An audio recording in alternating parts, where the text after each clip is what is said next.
Bonjour, je m'appelle Fabrice Menlo et aujourd'hui je vais vous parler achat, je vais vous parler Suisse, je vais vous parler conférence achat et je vais vous parler procure. Il y a 2 ans maintenant, j'ai eu l'occasion et le privilège d'assister et de participer à la conférence achat organisée par la respectable association d'acheteurs suisses Procure et animée par le talentueux Hugues Poissonnier. C'était comme souvent un super moment de partage. Vous étiez entre 100 et 150 participants à cette conférence. Et Hugues m'avait confié la lourde tâche, mais sympathique tâche, d'être le keynote speaker de l'événement. Le keynote speaker, c'est la personne qui intervient après chaque intervention pour remettre en perspective les principales idées évoquées pendant l'intervention précédente. Alors il m'avait confié cette tâche, peut-être qu'il avait trouvé personne d'autre pour le faire. Je ne dois pas être trop mauvais dans cette situation de keynote speaker parce que c'était déjà une intervention qu'il m'avait confiée l'année d'avant. D'ailleurs, dans le bas de la description, je vous mets le lien sur la vidéo de synthèse que j'avais fait à l'occasion de cette conférence achat de l'année précédente. Quoi qu'il en soit, j'étais là et j'ai pris grand plaisir à être présent avec vous tous qui étaient présents également cette journée. Le thème en 2023 était « Mettre l'agilité des achats au service de la performance durable ». Voilà, ça c'était le thème de la conférence. Et puis on a assisté à un certain nombre d'interventions tout au long de la journée sur ce thème avec des angles et des approches un peu différentes, très complémentaires. Et c'était vraiment une belle, voilà, un bon moment d'échange, une belle synthèse de ce qui se pratique sur ce thème autour de la performance, de l'agilité et de la performance des organisations. Il y a quelques jours, Hugues m'a contacté, ainsi que les autres participants à la journée, en m'envoyant le lien vers le livre blanc qui a enfin été produit. Alors je ne sais pas pourquoi on a mis autant de temps à produire ce livre blanc, et je ne vais pas polémiquer dans cette vidéo, cher Hugues. Mais ça fait un petit moment, à tel point que j'avais oublié qu'on devait produire ce livre blanc. Donc bravo à toi pour ton habituelle résilience. Il existe ce livre blanc, il est super. Là aussi, le lien en bas de la vidéo, vous pouvez le télécharger. C'est gratuit et c'est vraiment, là aussi, c'est du lourd. C'est du très, très lourd. Croyez-moi, en lisant ce document, vous avez quasiment une masterclass sur le thème des organisations achats et du thème de l'agilité. Alors, je vais pas revenir sur les interventions pour tout vous dire. Il y en a un certain nombre que j'ai un peu oublié, mais vous ne m'en voudrez pas. Par contre, à la relecture de ce livre blanc, je me suis dit que j'allais partager avec vous quelques enseignements principaux. Et du coup, comme on est sur cette thématique de l'agilité, c'est une thématique qui est très d'actualité. Donc du coup, je me suis appuyé sur tout le travail qui a été fait par Hugues et les contributeurs pour pouvoir tirer quelques enseignements qu'on peut partager sur la manière de piloter nos achats en 2025. Avant de commencer, je vais vous demander de vous abonner à cette chaîne. Vous savez, cette chaîne, elle est gratuite, elle est tant mieux, et c'est le modèle. Mais du coup, moi j'ai besoin aussi de ces likes pour pouvoir exister, pour pouvoir montrer à notre algorithme que ça fonctionne. Vous êtes nombreux à regarder ces vidéos. Voilà, maintenant, ce serait bien de vous abonner, de liker la petite cloche. Et on est bientôt 3000, hein, on est bientôt 3000 sur Apprendre les achats.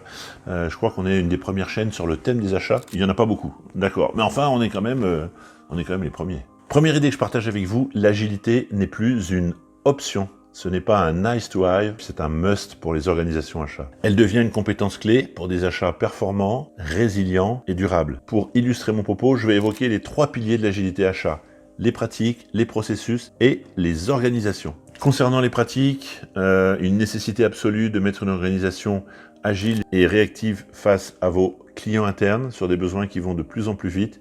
Donc de l'agilité, hein, la thématique de la planification est toujours complexe dans nos métiers. Donc agile avec les clients internes, agile avec les partenariats dynamiques de vos fournisseurs stratégique, beaucoup d'agilité et d'adaptation face à des situations nouvelles, et puis enfin beaucoup d'agilité également dans votre networking entre acheteurs au sein d'associations. Procure en est une, mais il y en a d'autres sur le réseau, dans les conférences. 3 thématiques autour des pratiques où vous allez devoir mettre en œuvre cette dimension d'agilité. Deuxième sujet, les processus. Sur les processus, on va parler de digitalisation, de solutions digitales. On y est, et là on est en train d'accélérer fort maintenant vers l'IA. Si vous n'avez pas de solutions métiers digitales agiles, alors c'est terminé. Le moment où vous deviez vous adapter au logiciel, c'est un moment du passé. Maintenant, c'est l'outil qui va venir s'adapter à vos pratiques, à peu près. Hein, on va dire qu'il y a encore quelques situations où vous allez devoir un peu vous adapter, mais globalement, on est sur beaucoup plus d'ergonomie, hein, de ce parcours utilisateur. Donc là, on est dans de l'agilité, et merci aux éditeurs qui nous suivent, parce qu'eux aussi, ils ont fait un gros boulot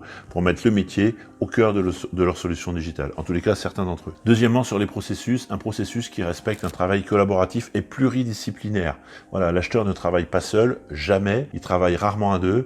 Il travaille au sein d'un centre d'achat en interne, avec en plus des fournisseurs en externe. Donc du coup, si on n'a pas cette agilité un peu rivée en nous, c'est compliqué. C'est compliqué de faire bien son métier et de délivrer la performance attendue. Et puis enfin, une agilité pour prendre tous les jours des décisions d'organisation, pour prendre des décisions structurantes sur ce qu'on va faire, sur ce qu'on va pas faire, pour être focus sur les enjeux majeurs. Là aussi, il faut beaucoup d'agilité, il faut être très organisé, rigoureux, et ça aussi c'est une dimension d'agilité pour délivrer de la performance achat. Enfin, une agilité en termes d'organisation, avec de plus en plus d'organisations souvent décentralisée mais coordonnée, c'est-à-dire qu'on est sur une décentralisation qui touche pas à l'autonomie, mais qui touche plutôt, on se rapproche du besoin, on se rapproche au plus près des centres de production, des clients internes, donc ça c'est important, et là aussi les outils vont aider à coordonner tout cela. Deuxièmement, de plus en plus de fonctions spécialisées, on a connu pour les plus anciens les directions achats, des contrôleurs de gestion, des juristes, et puis maintenant on a des acheteurs projets, des acheteurs catégories, des acheteurs de spend analysis. Donc là aussi, un peu d'agilité dans la mise en œuvre avec une organisation qui bouge, qui s'adapte. Là, c'est un message pour tous les managers. Faites évoluer votre organisation autant que de besoin, autant que d'évolution de votre entreprise, de sa stratégie. L'organisation, elle doit vivre, elle doit respirer, elle doit s'adapter. Quelquefois aussi en fonction des hommes et des femmes qui la composent. Et puis de plus en plus, des organisations achats qui vont être intégrées au comité de direction, au plus proche de là où se prennent les décisions importantes et stratégiques de l'entreprise. Mais l'agilité, c'est aussi, et on l'a vu dans le courant de cette journée, et on le retrouve bien aussi dans le livre blanc, c'est aussi souvent lié à la typologie d'organisation.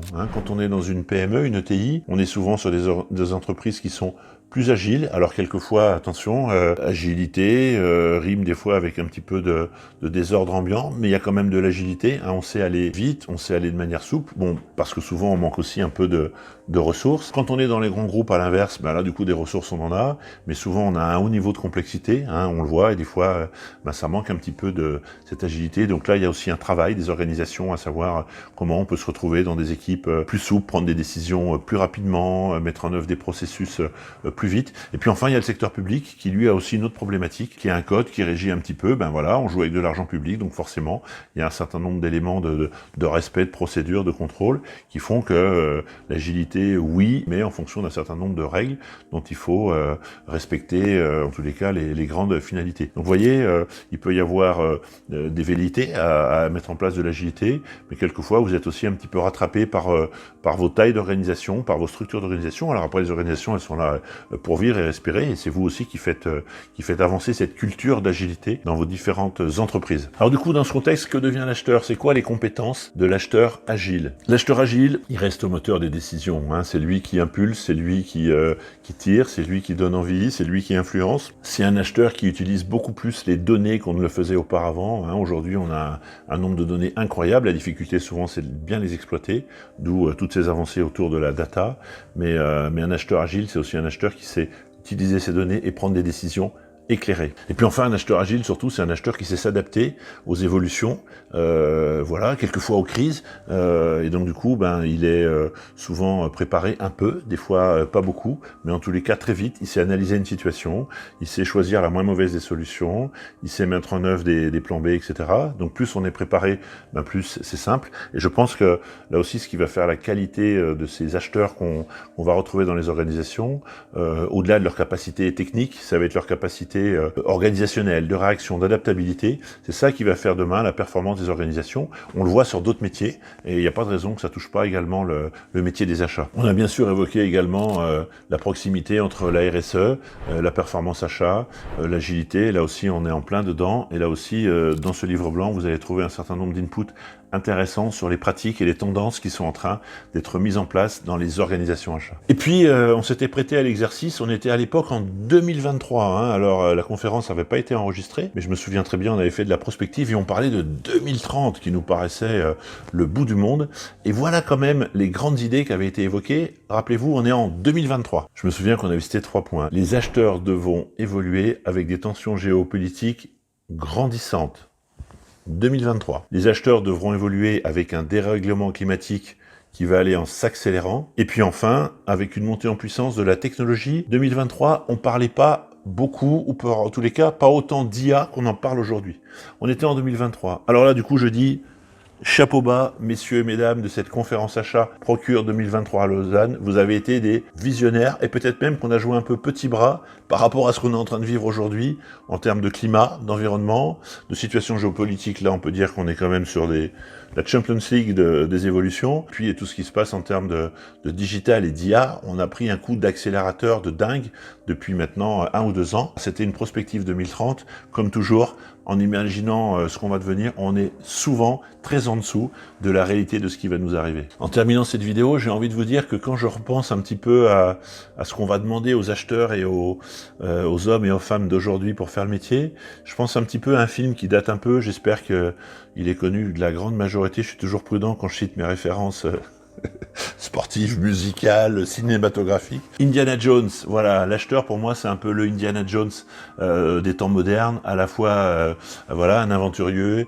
un curieux, un optimiste, c'est un peu tout ça l'acheteur aujourd'hui. Et je rajouterais aussi quelqu'un qui souvent a pas beaucoup de ressources, hein. Ça me fait aussi penser aux acheteurs, avec tout ce qu'on vous demande, avec les moyens qu'on vous met à disposition, il y a un petit peu d'Indiana Jones certains jours. Alors voilà, vous allez devoir anticiper, vous allez devoir être agile, vous allez devoir vous préparer à des situations que vous allez rencontrer, d'autres que vous avez peut-être pas encore imaginées, tout ça sur un temps avec des plus fortes contraintes, sur des espaces-temps raccourcis. On fait plus de plans à 5 ans. Alors on a des horizons à 5 ans, hein. On va parler d'objectifs, de tendances, mais vous, votre boulot, ça va être de mettre en place des dispositifs qui vont permettre de suivre, mais aussi, comme on le fait souvent dans les startups, un peu de pivoter, de changer d'angle, d'accélérer, de ralentir, de dégager une autre approche. Donc des stratégies qui sont plus flexibles également, là où souvent on parlait, vous savez, de plans moyen terme. Tout ça, c'est un peu des expressions du passé. Et ma conviction, c'est que je pense que les acheteurs qui vont performer, c'est ceux qui vont avoir cette capacité à s'organiser, à ressortir le très important du moins important, à choisir les combats, à être très rigoureux dans la mise en œuvre, hein, dans la délivrabilité des résultats annoncés, très grosse capacité de communication comme toujours, très outillé, beaucoup de collaboration et des systèmes qui peuvent évoluer très rapidement. Hein, on s'inscrit pas dans des gros paquebots qui changent pas vite. Ben voilà, on est plus flexible, plus mobile. Ça va être ça, je pense, la performance des acheteurs dans les années qui sont devant nous. Voilà, c'est un peu raccourci. Une fois encore, il y a beaucoup de données très importantes, très structurantes et aussi très inspirantes dans ce livre blanc que je vous encourage de lire. Le lien de téléchargement est en bas de cette vidéo. Un grand bravo à tous les contributeurs, hein, dont vous retrouverez les coordonnées dans ce livre blanc. Un grand bravo au grand chef de ces contributeurs qui est Hugues et que je profite ici de saluer. Voilà, n'oubliez pas de vous abonner à la chaîne, de liker, de partager sur les réseaux et également de me rejoindre sur apprendrelesachats.fr, c'est le blog, sur la chaîne YouTube, vous y êtes et je vous dis à bientôt.